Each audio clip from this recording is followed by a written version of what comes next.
Hello everyone, कल हमने पढ़ा था वीडी सावरकर को और आज हम पढ़ने वाले हैं जो बंकिम चंद्र चटर्जी हैं, जो प्रमुख हमारे राष्ट्रवादी नेता लगते हैं। तो उनमें आज हम पढ़ेंगे बंकिम चंद्र चटर्जी और लाला लाजपत राय को पढ़ेंगे। तो चलिए आप अच्छे से 5-10 मिनट जितनी भी ये क्लास रहने वाली है इसको अच्छे से पढ़िए। तो देखिए, जो बंकिम चंद्र चटर्जी का जन्म हुआ है वो किसी बुक में 26 है तो किसी बुक में 27 है। तो आप 26-27 जून याद रख लेना। और हाँ, जन्म से तो बहुत कम डेट पूछी जाती है तो आप इसको इग्नोर करो तो भी कोई बात नहीं है, पर मैंने वैसे लिख दिया है, इससे क्या बेस कंप्लीट होता है। तो 26-27 जून को 1838 को हुआ। कहाँ पर हुआ? 24 परगना बंगाल के कांठलपाड़ा में।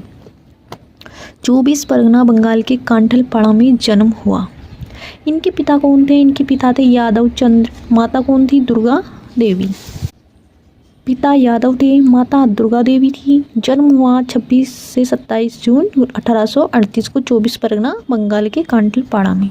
ये डिप्टी मजिस्ट्रेट के पद पर भी नियुक्त हुए। अब देखो, क्वेश्चन जो है पहले की तरह नहीं आते, अब क्वेश्चन डिटेल से आते हैं तो पूछा जा सकता है कि एक ही क्वेश्चन देकर आपको 3 से 4 फैक्ट पूछे जाते हैं। तो वहाँ पर आ जाएगा, क्या बंकिम चंद्र चटर्जी डिप्टी मजिस्ट्रेट के पद पर रहे? क्या उन्होंने डिप्टी कलेक्टर के पद पर भी नियुक्ति की, कार्य किया? तो ऐसे क्वेश्चन पूछे जाते हैं। हम सोचते हैं इनमें से क्या ही क्वेश्चन आएगा, वो ही क्वेश्चन एग्जाम में पूछा जा रहा है। तो आपको अब डिटेल से पढ़ना पड़ेगा। अगर हमने डिटेल से अच्छे पढ़ा है तो हमें अगर वो चीज़ अगर हमने पढ़ी है ना 1 से 2 बार भी, तो वहाँ पर ज़रूर याद आती है, याद आएगी। इसलिए हमें अच्छे से पढ़ना है हर चीज़ को। तो देखिए, जो बंकिम चंद्र चटर्जी हैं वो डिप्टी मजिस्ट्रेट के पद पर नियुक्त हुए, उसके बाद में डिप्टी कलेक्टर के पद पर नियुक्त हुए। और जो है इन्होंने राष्ट्रीय गीत वंदे मातरम जो है कब लिखा था इसको, राष्ट्रीय गीत वंदे मातरम को? तो किसी बुक में 1874 है तो किसी में 75। तो आपको 1874-75 याद रखना है, और अगर प्रायोरिटी पे देना चाहते हो तो 1874 में कर देना। प्रेसिडेंसी कॉलेज कलकत्ता से बीए की उपाधि इन्होंने क्या की? बीए की उपाधि ली। और ये प्रथम भारतीय थे, फर्स्ट भारतीय जिन्होंने बीए की उपाधि कहाँ से ली? प्रेसिडेंसी कॉलेज से की, कलकत्ता से। वेरी वेरी इंपॉर्टेंट है, इसको आपको पढ़ के ही जाना है क्योंकि फर्स्ट भारतीय हैं जिन्होंने बीए की उपाधि ली। 1865 में दुर्गेश नंदिनी इनका बांग्ला में लिखित पहला उपन्यास है। 1865 में दुर्गेश नंदिनी क्या है? इनका बांग्ला में लिखित पहला उपन्यास है। 1882 में आनंद मठ उपन्यास जो बांग्ला में रचित हैं, इनका बहुत फेमस है, वेरी वेरी इंपॉर्टेंट है। और इसको जो है सन्यासी विद्रोह 1773 की पृष्ठभूमि पर लिखा गया। 1872 में बंग दर्शन मासिक बंगाली साहित्यिक पत्र है। कैसा पत्र है? साहित्यिक पत्र है, कैसा पत्र है? मासिक है। बस बंग दर्शन, बस बंगाली। देखिए, जो बंकिम चंद्र चटर्जी हैं उनके जो ज़्यादातर जो उनके जो उपन्यास पत्र वगैरह हैं ये बांग्ला में रचित हैं, क्योंकि ये इनका जन्म बंगाल से हुआ है तो ये बांग्ला भाषा को यूज़ करते थे ज़्यादा। तो आपको इसे याद रखना है।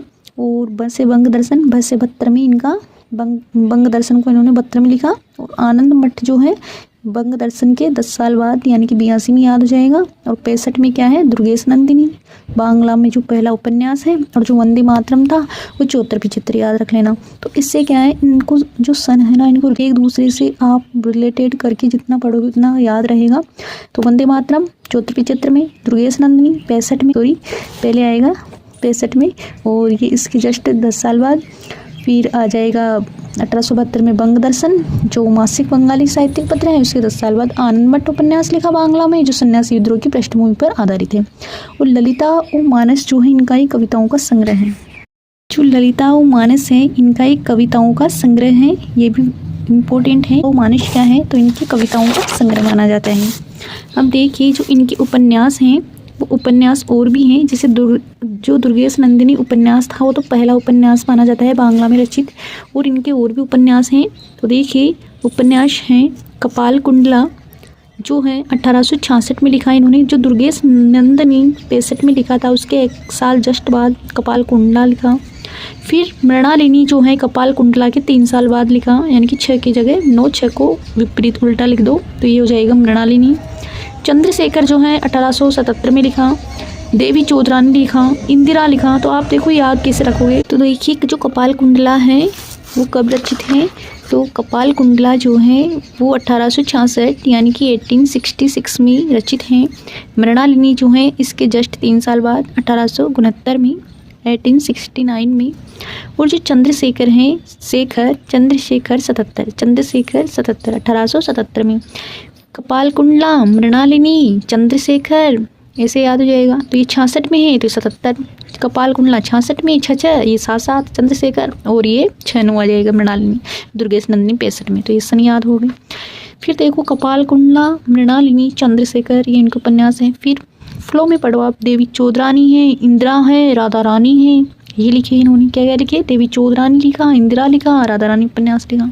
फिर उपन्यास है कृष्णकांत सवील, विषवृक्ष, मोचीराम गोरे। तीनों को इनको याद रखो साथ में, कपाल कुंडला, मृणालिनी, चंद्रशेखर, फिर आ जाएगा देवी चौधरानी, इंदिरा, राधा रानी, फिर आ जाएगा कृष्णकांत सवील, विषवृक्ष, मोचीराम गोरेर। इनकी जो पहली रचना मानी जाती है वो मानी जाती है राज मोइनस वाइफ। राज मोइनस की वाइफ को माना जाता है, जो अंग्रेजी में रचित है, इनकी पहली रचना है ये। और जो अंतिम रचना है इनकी है वो सीताराम उपन्यास, इनकी अंतिम रचना मानी जाती है सीताराम उपन्यास। जो है वंदे मातरम को जो 1874-75 में लिखा, उसके रचयिता थे बंकिम चंद्र चटर्जी। उसको जो है 1885 यानी कि उसको 10 साल बाद आनंद मठ में शामिल किया गया। कब किया गया, 1885 यानी कि 10 साल बाद उसको आनंद मठ में शामिल किया गया। पहली बार कलकत्ता अधिवेशन 1896 में गाया गया। तो देखो आनंद मठ में शामिल कब किया, 85 में। उसके जस्ट 10 से 1 आगे बढ़ा दो, 11 साल बाद उसको क्या किया गया, पहली बार कलकत्ता अधिवेशन में गाया गया। कब गाया गया, 1896 में कलकत्ता अधिवेशन में गाया गया।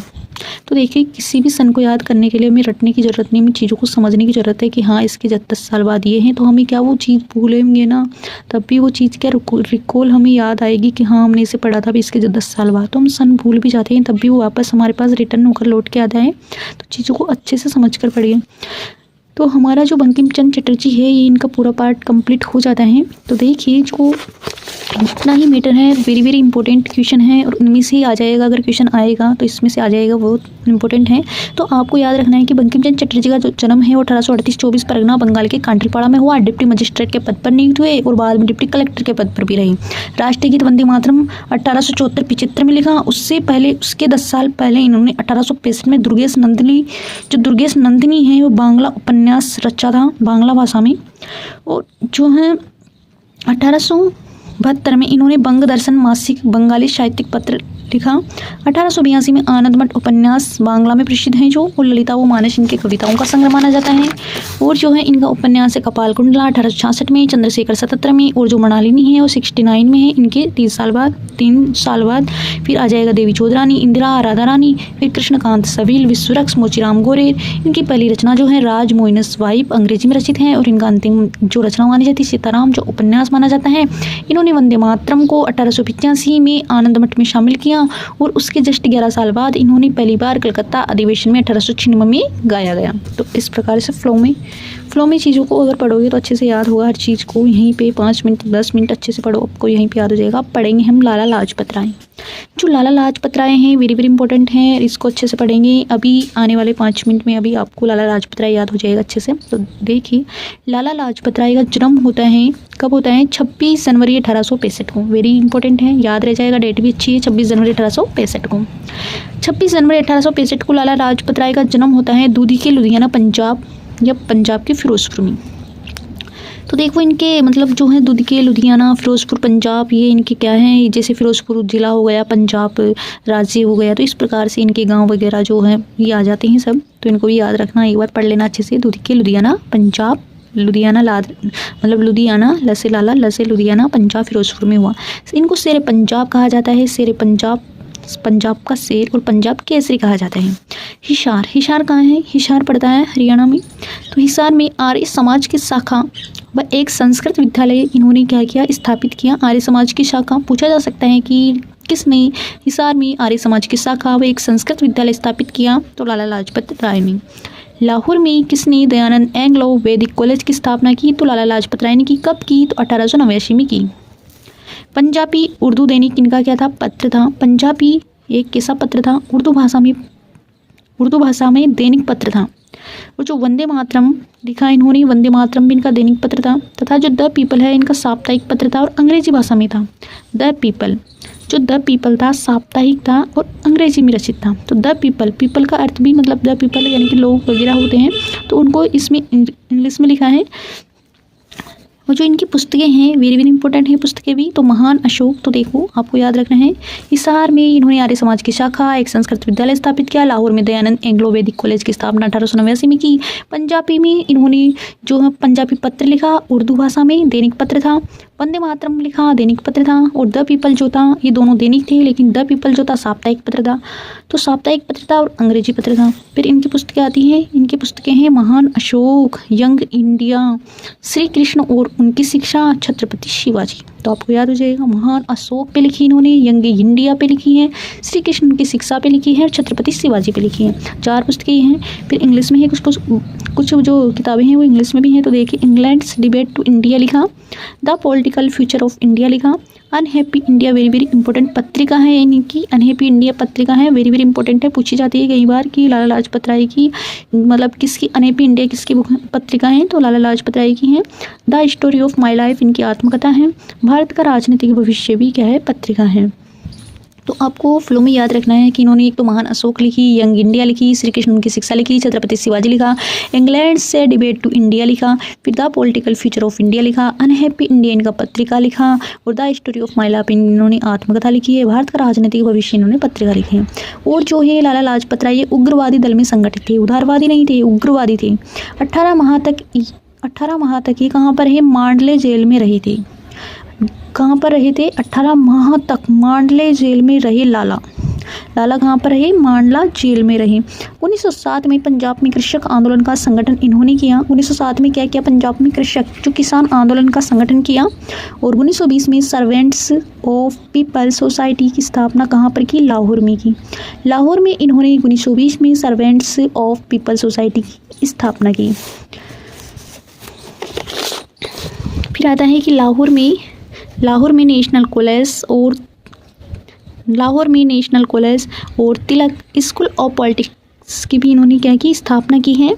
पंजाब में नेशनल बैंक, लक्ष्मी विमा कंपनी की स्थापना की। वेरी वेरी इंपॉर्टेंट है कि पंजाब में इन्होंने नेशनल बैंक की, लक्ष्मी विमा कंपनी की स्थापना की। 1920 में अखिल भारतीय ट्रेड यूनियन कांग्रेस के प्रथम क्या रहे, अध्यक्ष बने थे यहाँ पर 1920 में कांग्रेस में कलकत्ता अधिवेशन में अध्यक्ष रहे। 1928 में साइमन कमीशन का इन्होंने क्या किया, विरोध किया था। साइमन कमीशन जब लाहौर पहुंचा तो हजारों लोगों की भीड़ वहां पर थी। और प्रदर्शन के जो नेता थे, वहां की जो भीड़ के जो नेतृत्व कर रहे थे, वो हमारे लाला जी थे। लाला जी उस टाइम क्या थे, बीमार थे। सबसे आगे कौन थे, लाला जी थे, और बीमार अवस्था में थे। कई लाठियाँ एकदम छाती में लगी, उससे वो गर्जना करते हुए नीचे गिर गए। और लाला जी ने कहा, मेरी छाती पर हुआ एक एक लाठी का वार भारत में ब्रिटिश साम्राज्यवाद की ताबूत में एक एक कील साबित होगा। क्या कहा, लाला जी को लाठी पड़ी, लाला जी को क्या पड़ी, लाठी पड़ी। और उन्होंने कहा कि मेरी जो एक एक लाठी मैंने खाई है वही आपका एक एक कील साबित होगा। ऐसे याद रख सकते, मतलब आपको फ्लो में याद रखना है कि एक एक लाठी लाला जी ने खाई, एक एक कील साबित होगा किसकी, ब्रिटिश साम्राज्यवाद की। तो देखिए 17 नवंबर 1928 को लाहौर में क्या हो जाती है, लाला जी से लाहौर में ही उनकी मृत्यु हो जाती है। कब हो जाती है, 17 नवंबर 1928 को। 17 नवंबर 1928 को मृत्यु हो जाती है। तो एक महीने जस्ट बाद, उसके जस्ट एक महीने बाद ही 17 दिसंबर 1928 को 17 दिसंबर 1928 को सैंडर्स की हत्या कर दी जाती है। कौन, भगत सिंह और उनके साथी थे कुछ, उन्होंने मिलकर सैंडर्स की हत्या करके लाला लाजपत राय का क्या लिया, बदला लिया। और गांधी जी ने कहा, जब लाला जी की डेथ हुई तो गांधी जी ने कहा, भारतीय सौर मंडल में एक सितारा डूब गया। सौर मंडल में सितारा, तो देखिए गांधी जी लाला जी को क्या मानते थे, लाला जी को सितारा मानते थे, ऐसे याद रखना। कि गांधी जी लाला जी को सितारा मानते थे। उन्होंने कहा कि भारतीय सौर मंडल में एक सितारा डूब गया। लाला जी ने यंग इंडिया में लिखा है, क्या लिखा है कि 1857 की क्रांति राजनीतिक प्लस राष्ट्रीय दोनों थी। इन्होंने जो है 1857 की क्रांति को राजनीतिक राष्ट्रीय दोनों बताया है, जबकि वी डी सावरकर ने 1857 की क्रांति को भारत का प्रथम स्वतंत्रता संग्राम कहा है और इन्होंने राजनीतिक राष्ट्रीय दोनों बताए हैं। तो लाला जी ला से लाला 2 बार हैं, तो इन्होंने राजनीतिक राष्ट्रीय दोनों बताई है, इसे याद रख लेना।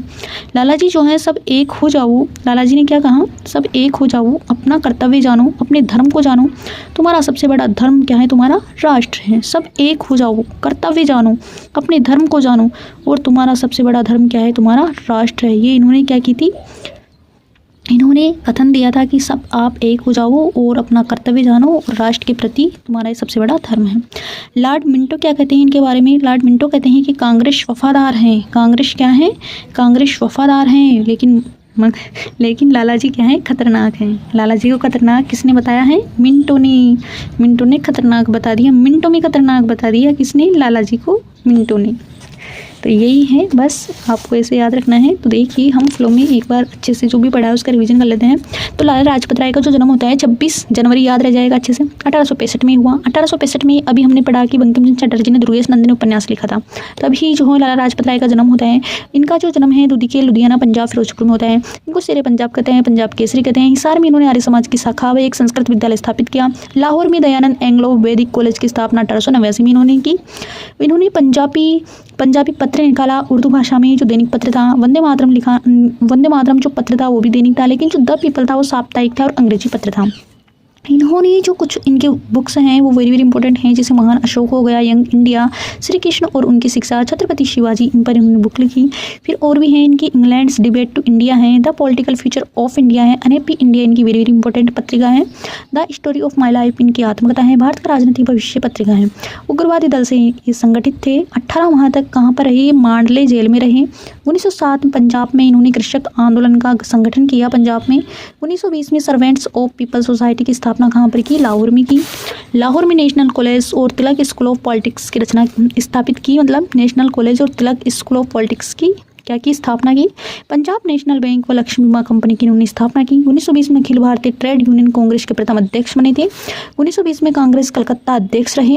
1928 में साइमन कमीशन का पुरजोर विरोध किया तो इन्होंने लाठी खाई तो ये नीचे गिरे और उन्होंने वहाँ पर कहा कि एक एक लाठी एक एक कील साबित होगा ब्रिटिश साम्राज्य की। और 17 नवंबर 1928 को इनके लाहौर में डेथ हुई। एक जस्ट महीने बाद सैंडर्स की हत्या भगत सिंह उनके साथी ने की। गांधी जी ने कहा एक सितारा डूब गया। लाला जी ने यंग इंडिया में लिखा कि 1857 की क्रांति राजनीतिक और राष्ट्रीय दोनों थी। लाला जी ने कहा कि सब एक हो जाओ, अपने धर्म को जानो, यही तुम्हारा सबसे बड़ा राष्ट्र धर्म है। लॉर्ड मिंटो ने कहा कि कांग्रेस वफादार है लेकिन लाला जी तो खतरनाक है। यही आपका बस पूरा हो जाता है। तो बस ये शॉर्ट नोट्स हैं और इनको मैंने जितना चाहा उतना मतलब कि भाई हाँ इनमें से क्वेश्चन आ सकते हैं, मैंने बहुत डिटेल से लिखने की कोशिश की है। फिर भी 1-2 क्वेश्चन अगर 1-2 फैक्ट रह जाते हैं आपको इम्पोर्टेंट लगते हैं तो आप भी अपने नोट्स में